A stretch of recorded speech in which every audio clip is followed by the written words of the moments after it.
The following content is provided under a Creative Commons license. Your support will help MIT OpenCourseWare continue to offer high-quality educational resources for free. To make a donation or view additional materials from hundreds of MIT courses, visit MIT OpenCourseWare at ocw.mit.edu. This afternoon by welcoming our virtual audience, the audience that's looking at this lecture on MIT's OpenCourseWare. Some of you attentive viewers may notice what the students here would not notice, that 7 years have elapsed. There's a new podium, some of you may have gotten that, and a much older professor. I hope that our completion of these lectures 7 years later will not result in a reduced or less energetic performance. I'll do my best. We come now to the end of our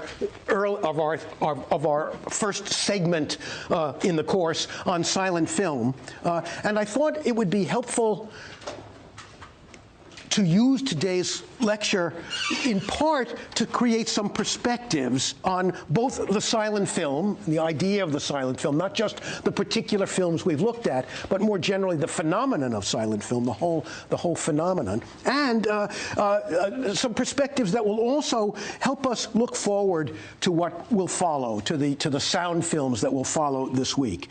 I'd like, in a certain way, to do this by complicating an idea I've already suggested to you about the notion of the film as a cultural form. What does it actually mean to say that a film is a cultural form?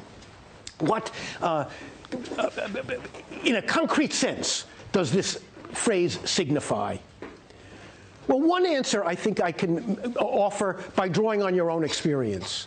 My guess is that all of you have watched older films from 20 or 30 or 40 years ago, and immediately been struck, as soon as you began to watch the film, by certain kinds of differences that the original filmmakers would have been oblivious to.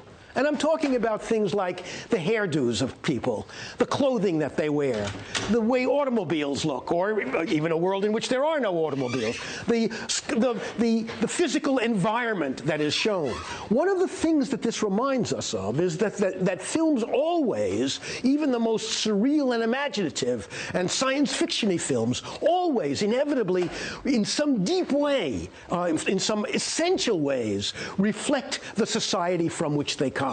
They may reflect more than that, and they may be influenced by other factors as well, but they are expressions of the culture that gave rise to them in certain really essential ways. And one of the things this means, among other significance, one of the most interesting aspects of this recognition is the fact that films get richer over time. They become artifacts of immense anthropological interest, even if they're terrible films, because they show us what the world of 50 or 25 or 30 years ago actually looked like, and how people walked, and how people combed their hair, and what kind of makeup they wore. All of the things that, many of the things which in many respects the people making the original film would simply have taken for granted as part of the reality they were trying to dramatize. So one way of thinking about film as a cultural form is to recognize that as films grow older, they accrete meaning. They become more interesting. They become richer.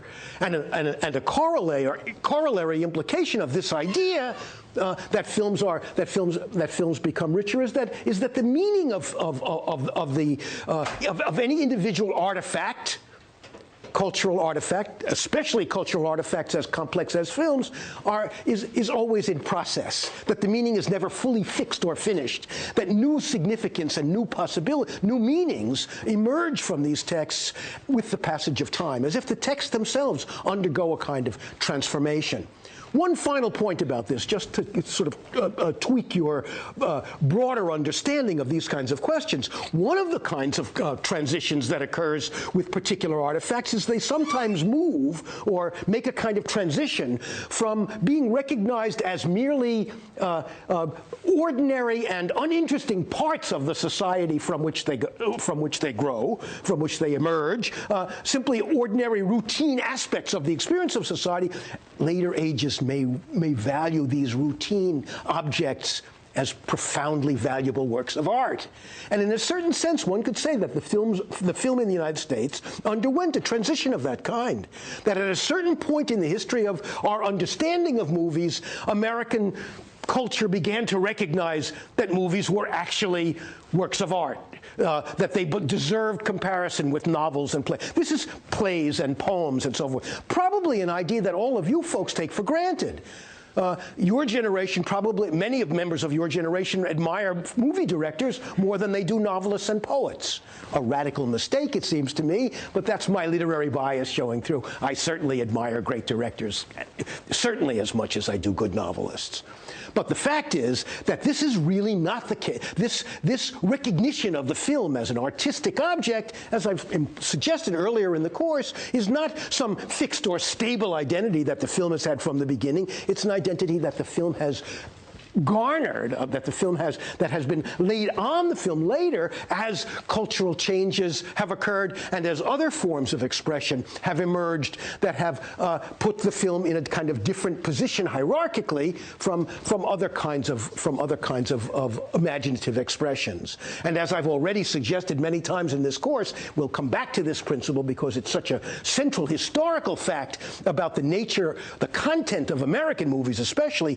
It's the advent of television that is partly responsible for the transformation, although it takes some time, for the transformation in American attitudes toward what movies are. Because television became the throwaway item, the routine item, the thing Americans experienced every day. And the consequence of that was to change our understanding of what the film was. Now, of course, the Europeans had an insight like this long before the Americans did, and that's something I'll talk about in a bit later today and also at other times in our course. So that's one way of thinking about what it means to say that a film is a cultural form. It means that it's unstable in the sense that its meanings are not fixed. And the way in which a culture categorizes and understands a particular artifact is also something that's unstable, that undergoes change over time.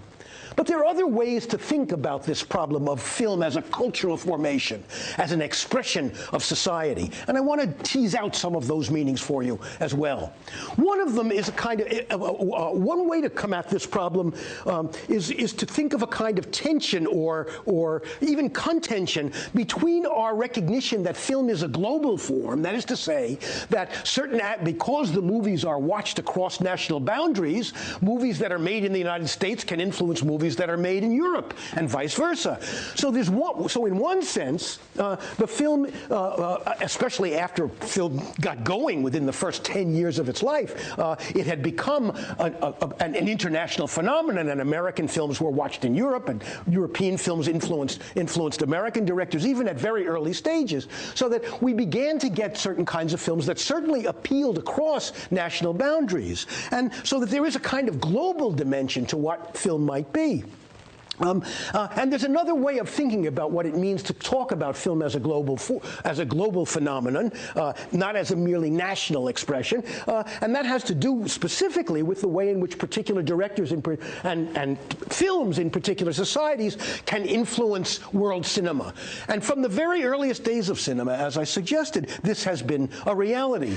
As David Cook's History of Narrative Film informs you, and I hope you'll read the assigned chapters on Russian film closely, because I can only skim these topics in my lecture, what you'll discover, among other things, is that the great American director D.W. Griffith had a profound impact on Russian films, and that, in fact, at a certain point in the history of Russian films, there was a workshop run by a man named Kuleshov, who actually took D.W. Griffith's movies and disassembled them shot by shot and studied the editing rhythms in his workshop. And this had a profound impact on not only on Russian cinema, but Griffith's practices had a profound impact on virtually all filmmakers. And there's a kind of reverse influence because certain Russian directors, Eisenstein especially, but also Dziga Vertov, had their work had a profound impact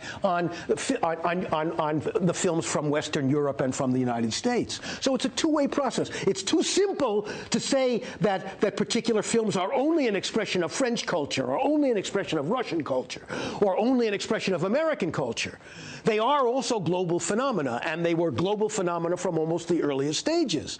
So it's important to recognize this tension or this balance. There are dimensions of film that reach across national boundaries. And as we've already suggested, one of the explanations for the success of American movies in the United States was in part a function of the fact that they did not require language in nearly the same degree. They were visual experiences, and an immigrant population coming into the large cities of the United States at the turn of the century was one of the primary factors that helps to explain the phenomenal quick growth of the movies from a novelty into a profound embedded cultural experience. Right?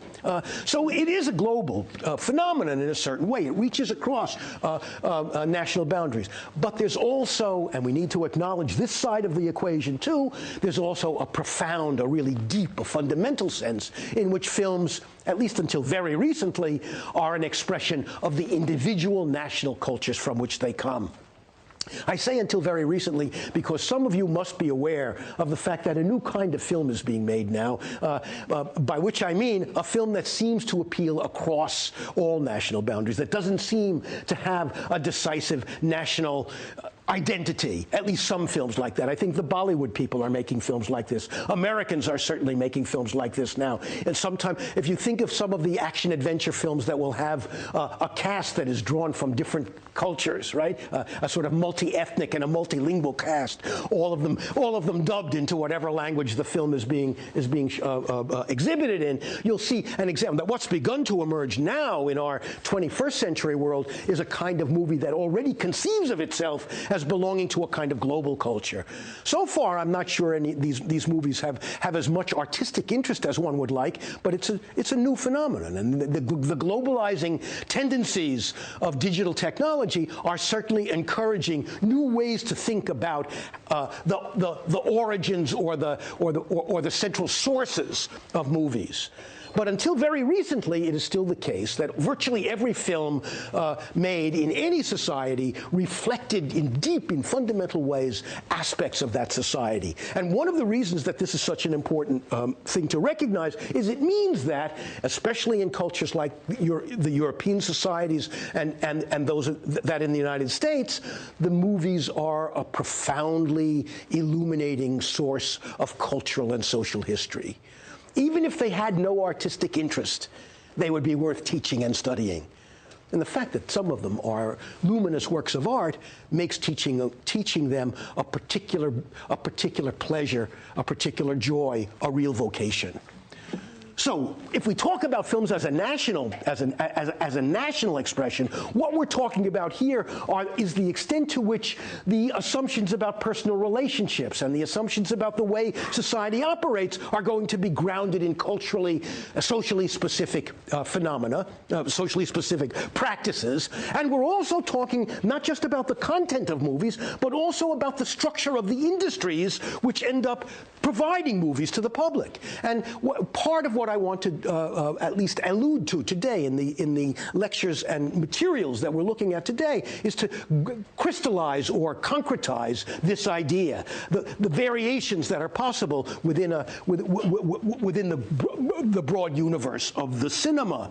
So that, for example, the individual and atomistic system that developed in the United States for the production of movies, the capitalist arrangements that developed in the United States for the development of movies, are in many ways radically different from the systems that were developed in some European societies or in the Soviet Union. And there's a particular contrast with the Soviet Union, which developed movies in a quite different way and had a quite different notion about them. The emergence of the movies coincides in some degree with with the turmoil in the Soviet Union, right? The Russian Revolution is, what, 1917? The movies become the central, a central source of information and propaganda for the emerging Soviet culture. Lenin called movies our greatest art form because he understood how important they were in promulgating certain ideals and in embedding those ideals in the society. And in fact, there were not in Russia a series of independent companies that produced films. There was a top-down arrangement in which the government controlled filmmaking. Doesn't mean that they didn't make remarkable and interesting films, but it was a different system. It was a top-down system. We had central government financing in which the genres in Soviet films could be said to have had what we might call rhetorical sources. For example, a revolution story is one genre of Russian film. Celebrating the heroic struggle of the people. There were even sort of genres that we might call building genres or creating genres, and they were about creating a farm or building a skyscraper, right? In other words, the film was put in the service by the Soviet state, was put in the service of this emerging society. It was understood as a system that would mobilize mass social forces for the betterment of society. The differences, these differences in attitudes toward and in the ways films are financed and who makes the decisions about what films will go forward, of course, has a profound impact on the nature of those movies. Our demonstration instance today will be one of the most famous passages from Eisenstein's Potemkin to demonstrate some of the, in a much more concrete way, some of the implications of this difference between American and Russian film that I'm suggesting. There are also profound differences, and I'll develop this argument a little more fully this evening when we shift over to the great German silent film that we're going to look at tonight. There were profound differences between the American and German systems of movie making and attitudes toward the making of movies. And I'll elaborate on some of those notions later today in the evening lecture. But for the moment, then, suffice it to say that virtually all movies are going to reveal or going to embody the values and assumptions of the culture from which they come. That makes them anthropological artifacts of profound significance and distinguishes French film from British film, from American film in ways that continue to be illuminating and significant. But there are certain other contrasts or potential tensions in this notion of film as a cultural form that I'd also like to develop, or spend a little bit more time on. One of them is the notion that there's a profound, even a fundamental difference more broadly, not just between French and American cinema, but between all forms of European cinema and the American version. And this is a principle we'll talk about more this evening, but I want to allude to it now. One of the ways to crystallize this is to remind you of something we've already talked about briefly in the course, which is the migration of filmmaking from the East Coast to the West Coast in the early days of filmmaking in the United States. The flight of filmmakers to California. And we've talked a little bit about why that's a significant transformation and a significant move. But perhaps the most important aspect of this trend, of this historical fact, the migration of the movies to the West Coast, is that what this meant is that the movies in the United States were able to develop in a culture whose intellectual and artistic and cultural authorities were on the East Coast, as far away as possible from where movies were developing. In other words, the American movie is much more fundamentally, in its emergence, a popular form, a form that has no consciousness of itself as a work of art.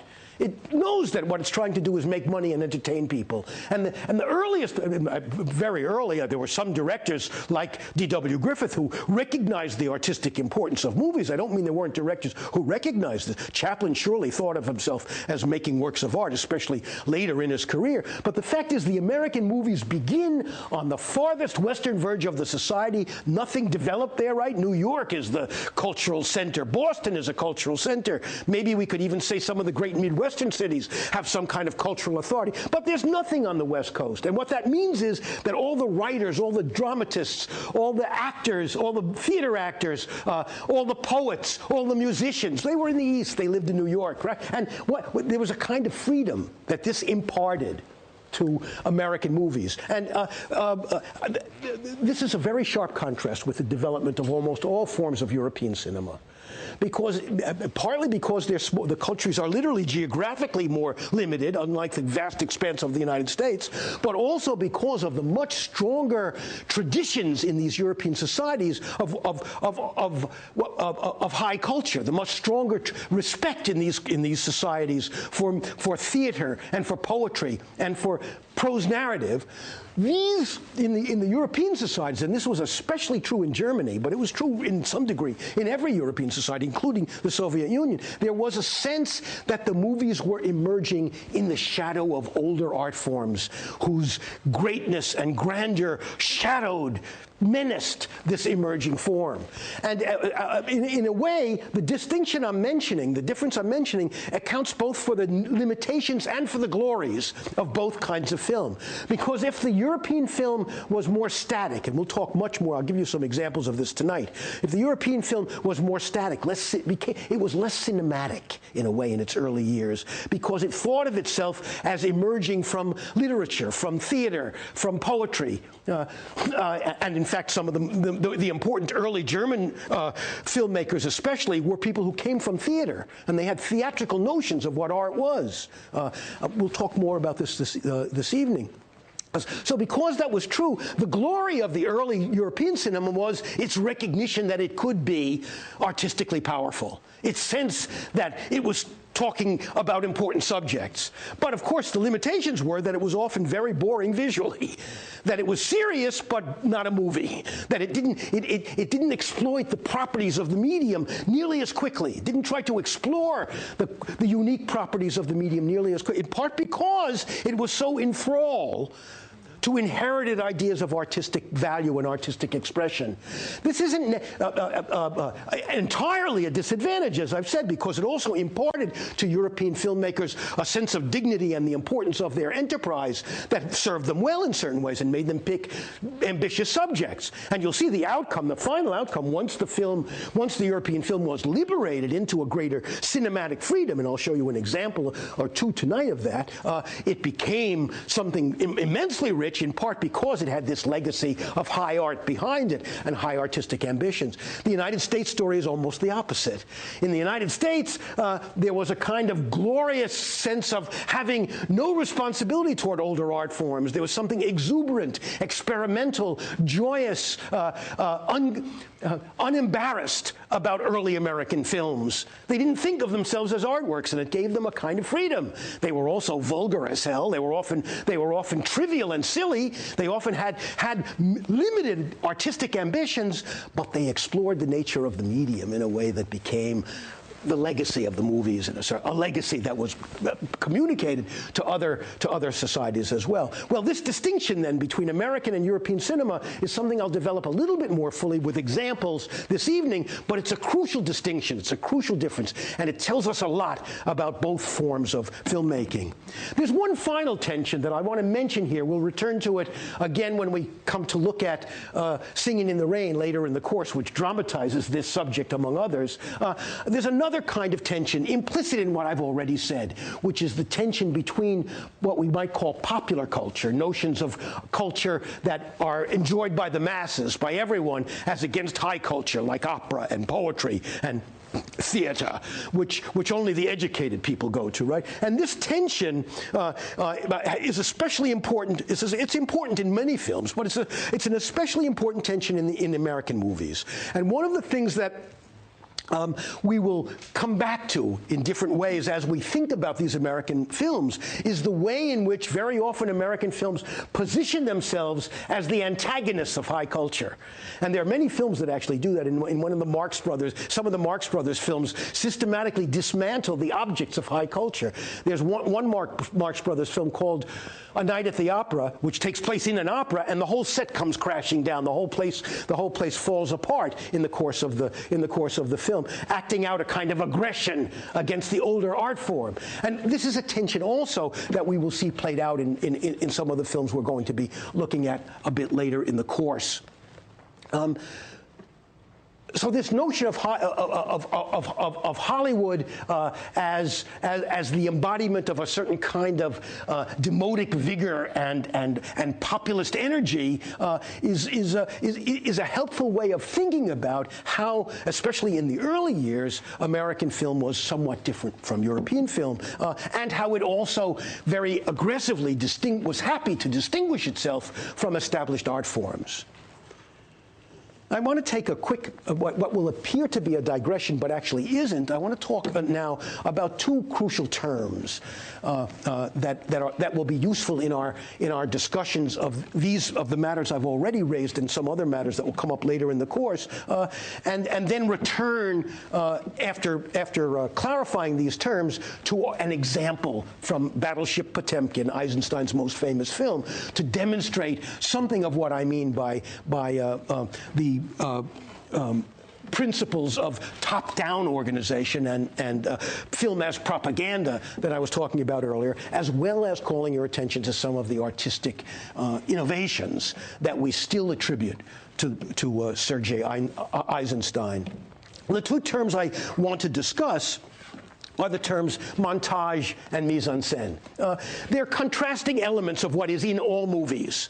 In a certain way, the term montage and the term mise en scène describe the most essential features of what movies are.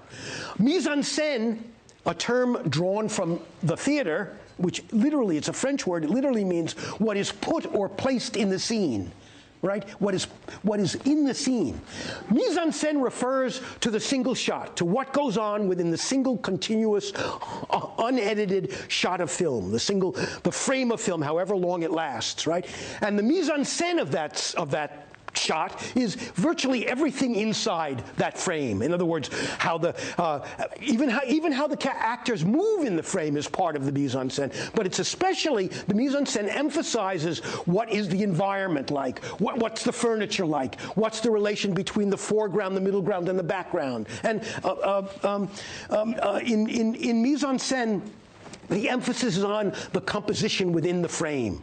And sometimes very great directors will compose their frames with such subtlety that if you freeze them, they look like paintings. They're balanced or unbalanced, if that's the artist's intention, in particularly artistic and complex ways. So and we can think of this in some sense almost as having a kind of painterly equivalent. You know, what goes on in the scene, within the other great term, montage, which is also a French term, comes from the French verb monter, which means to assemble or to put together, and a montage means what is put together, what is edited, what is linked together.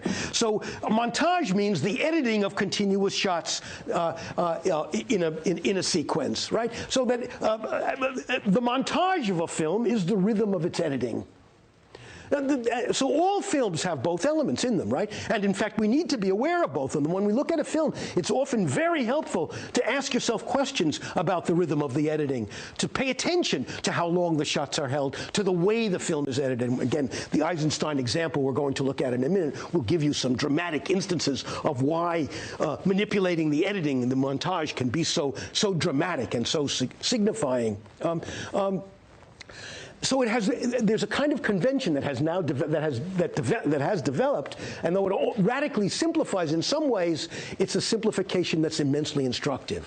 One way you can talk about directors is to categorize them as montage directors or mise en scène directors. Mise en scène director, I'm oversimplifying, remember, because there's montage in every film, so a mise en scène director can be a master of editing too. And a director that we identify as a montage director director certainly has to know how to manipulate his mise en scène. So it's not as if one kind of director doesn't do the other thing, but what it does try to signify, what it does try to indicate, is that directors we call montage directors are directors whose effects come in a central way from the way they edit the film, from the quickness of their editing, from the way their editing manipulates or controls meaning in some sense. And we therefore would think of montage directors. Eisenstein is a classic example. Hitchcock is probably the contemporary example, near contemporary example that most of you might have in mind, in which the editing of the film, the rhythm of the quickness with which the shots develop, the way the music is superimposed on the editing rhythm to increase your emotional response to the film. What we would say is that's what a montage director embodies, the work of a montage. So if we say that Hitchcock is a montage director, what we mean is that some of his most of his most profound meanings come from the way in which he edits his film. And a contrast would be, let's say, with a director like the director we're going to see in a few weeks later in the term, Jean Renoir, a realistic director who might be called much more fully a mise en scène director, because he does edit. His editing rhythms are subtle, but he's interested in long takes. Montage directors like short takes, shots that last only a short time. In the most dramatic segments of the segment from Battleship Potemkin that I'm going to show you this afternoon in a few minutes, sometimes the edits are so brief that they don't even last a second and a half. The average number of shots in the film as a whole, in Battleship Potemkin as a whole, the shots last 4 seconds. That's not very long. In a Renoir film, they might last 10, 15 seconds, sometimes much longer than that, right? But that's a very long time for a shot to be held. And if a shot is held that long, it means the camera will move, action will occur in it, but it'll still be a single shot. And can you see that if you hold a shot for that time and the camera moves like this, what is it encouraging? It's encouraging you to think about the relation between characters and the environment.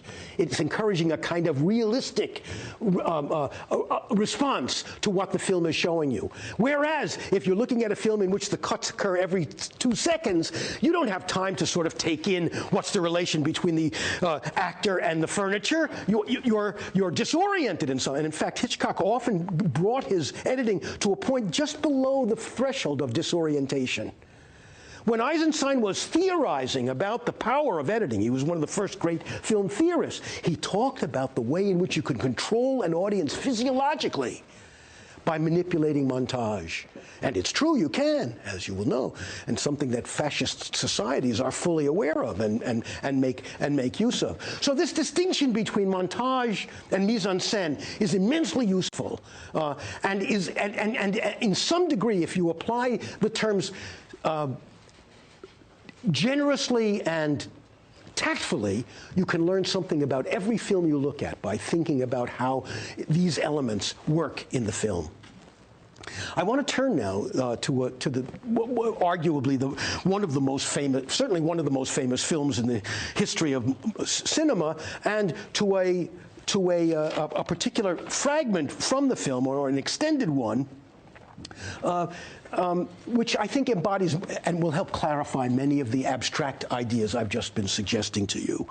Let me say a word about the film. The film Battleship Potemkin was produced in 1925 at a point when Eisenstein was now at the height of his power and authority. It commemorates a moment in an abortive revolution of 1905. So that by the time Eisenstein came to make the film, Battleship Potemkin was kind of like a founding story, right? Or you know, it was, or at least it was about an abortive founding that would then occur years later, right? It was seen, and there was this. What it dramatized was a historical fact. There was a rebellion by the crew of the Battleship Potemkin against its officers, and the battleship sailed into the port of Odessa. And its mutineers were welcomed by the people in the port of Odessa, and then the Tsar angry that his navy and his naval officers had been mutinied against, sent soldiers to Odessa to decimate not just the mutineers, but the population of Odessa. And the passage, so the film, it was understood in a way, it was a revolutionary document or an attempt to sort of create a kind of founding myth for Russian society, right? Because everyone watching the film would have known that the real revolution occurred only, whatever it was, 12 or 13 years later, and that this was a kind of rehearsal. And it would have been, so that the film would have had a kind of patriotic aura for its audience. So the passage I'm going to show you is the famous passage. I think David Cook calls this the most famous montage sequence in the history of cinema. It was certainly profoundly influential. And as we're watching it, I may interrupt it to say a few things as you're watching, but I'll try not to do too much interruption. What I want you to watch for especially is not only, I will have to make some commentary, but I want you to, as you're watching it, among other things, watch for the way in which the length of the shots is, or the time between shots varies. And as the film begins to, this passage begins to increase in intensity and terror, the cuts become even briefer. Right? And then watch also the way in which certain other strategies of Eisenstein's reinforce this strategy, these montage strategies. For example, where the camera is positioned. Is it looking up at a character or is it looking down? Right? And very different thing. If you look up, you enlarge and you mythify. If you look down, you humiliate and minimize. Right? Watch how he does that sort of thing. You'll find it, I think, very, very illuminating and significant. The sequence is often seen today as, rightly, I suppose, as deeply heavy-handed, because you're not allowed, when you're looking at this film, to sort of have an alternative view of things. The film doesn't leave you room. Eisenstein's strategies don't leave you room for independent judgment. You're immersed in a spectacle so emotional and so wrenching that you don't have time to sort of sit back and think and come to conclusions. And one could say that this is one of the great differences between montage directors and mise-en-scène directors. Not an accident that most horror movies, all horror movies really, are a form of montage, right? Because your feelings are being manipulated. You're not supposed to be allowed to sit back and say how ridiculously implausible these events are. If that happened, it would spoil the film, right? We'll come back to these things. So here is the Odessa step sequence from Battleship Potemkin.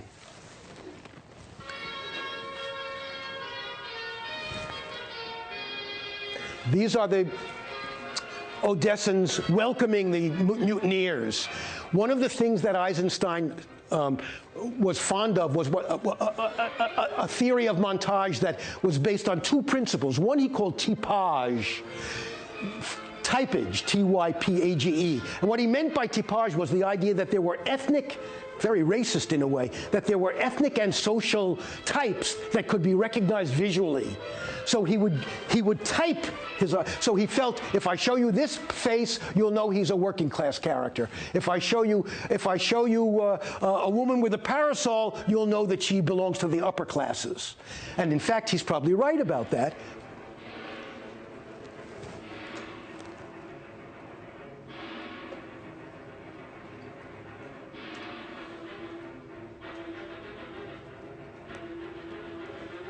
Here are the Tsar's forces come to punish the mutineers and the city of Odessa.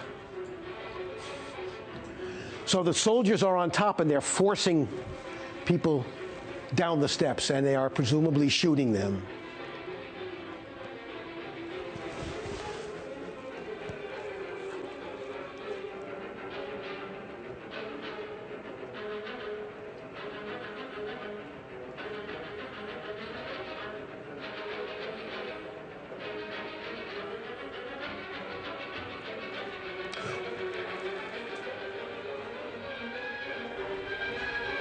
Kristen, freeze it for a second. I don't want to distract you by talking while it's running, so let me interrupt it for a second and say something else about the way the film works. One of the things Eisenstein understood was, and it's actually a brilliant discovery, he realized that he could create, through his strategies especially of dramatic editing, he could create a situation in which the actual time of the experience that you're watching was not real time, but was what might be called emotional time. That is to say, what's happening here is it's probably in the film taking longer than it took in reality, because in moments of horror, the horror is extended. And watch how those kinds of rhythms operate in the film. Okay.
Seems like a naive hope.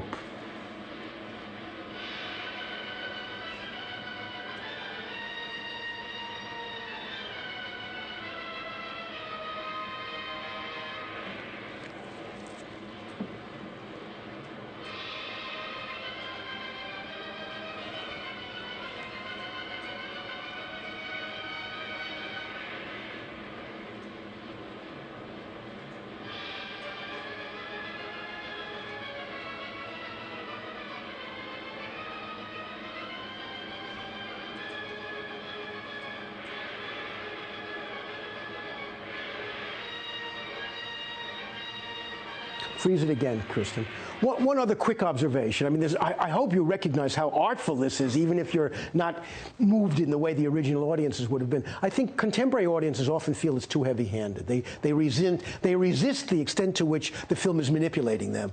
But think back to the earliest days of film. What an unbelievable, shocking, incredibly exciting experience it must have been for early filmgoers to have an experience that, certainly for the Russian audience, but I think for every audience, that was so intense and so emotionally powerful, so full of fear and violence that can be evoked by the rhythms of the editing, by the music, by how close.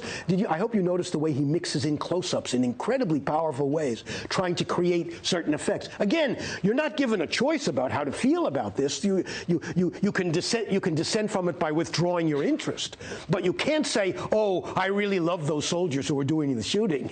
Let's make a case for them." You're not allowed. The film won't allow you to do that, will it? And that's, in that sense, it's manipulating you, but it's telling a story about the creation of a revolutionary society. Well, finally, remember I said that there's this question about emotional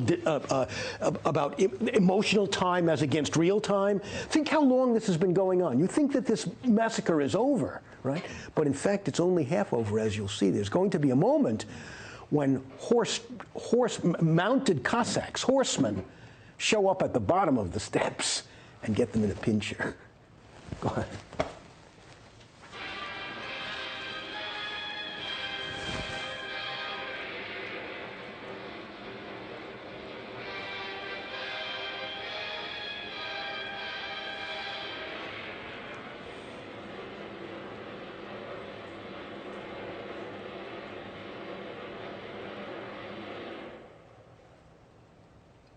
I don't think this soundtrack is the original soundtrack.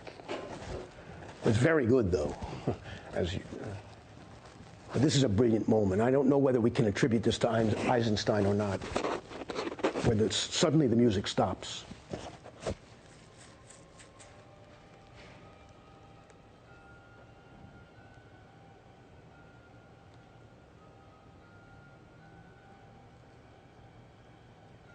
There should be sound now. Maybe something wrong with our print.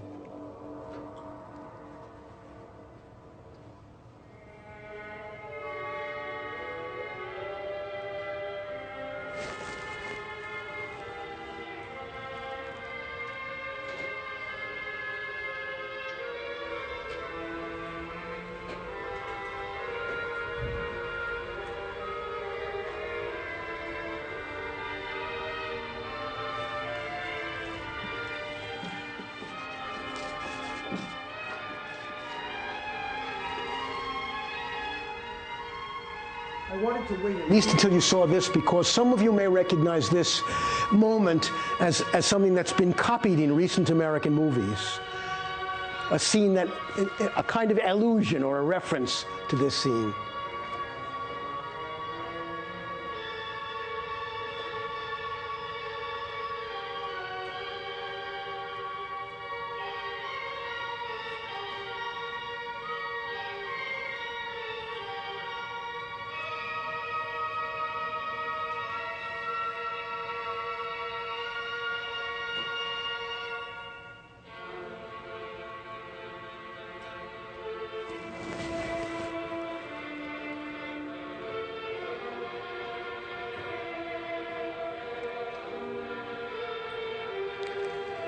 The moment I wanted you to think about is this baby carriage.